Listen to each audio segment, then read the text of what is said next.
Le Splicing est en jaune et le Overwrite est en rouge. Ce sont deux outils très pratiques lorsqu'on utilise la stratégie de montage en 3 points, comme vu dans un autre tutoriel.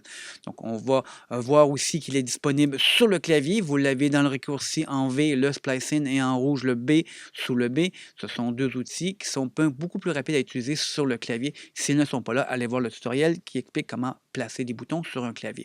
Remarquez aussi que ce sont des boutons qui sont placés sur le côté source, jamais en montage, jamais sur la timeline, parce que ça n'a aucun sens. Ces boutons-là servent à insérer une image qui part d'ici vers la timeline, une image d'ici qui va vers le montage. Donc, il faut être logique, ce sont des boutons qui doivent être de ce côté-ci. Maintenant, regardons, rouge veut dire écraser, veut dire danger.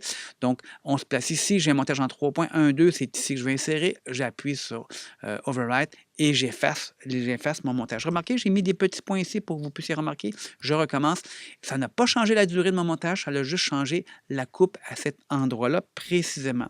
Si j'avais utilisé le splicing, elle décale. Mon montage devient beaucoup plus long et vous remarquez que mes petits points rouges que j'ai mis ici sont décalés vers la droite.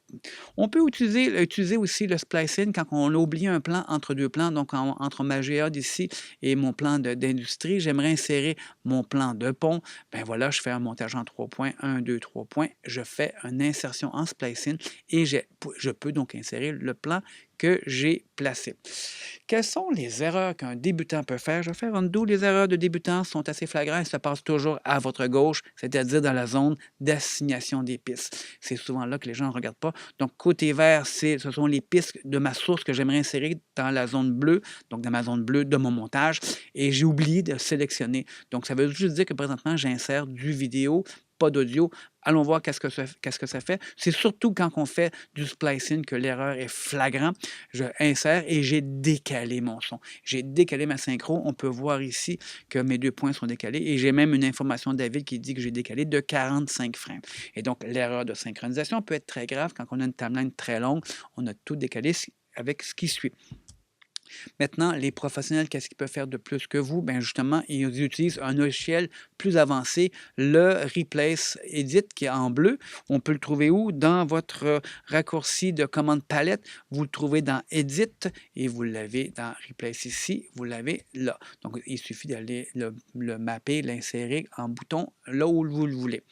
Qu'est-ce que ça fait de plus? C'est justement parce que justement, c'est une fonction pour les monteurs avancés. J'ai un cas de figure où je passe d'un plan ici de la ville et je passe au dôme et ensuite je reviens à un plan sur l'industrie et j'aimerais plutôt insérer un plan ici, j'ai un plan de pont que j'aimerais insérer et j'aimerais l'insérer à cet endroit-là. Donc, en montage en 3 points, vu que c'est un montage compliqué puisqu'il est sur une piste à part, j'ai voulu faire un fondu.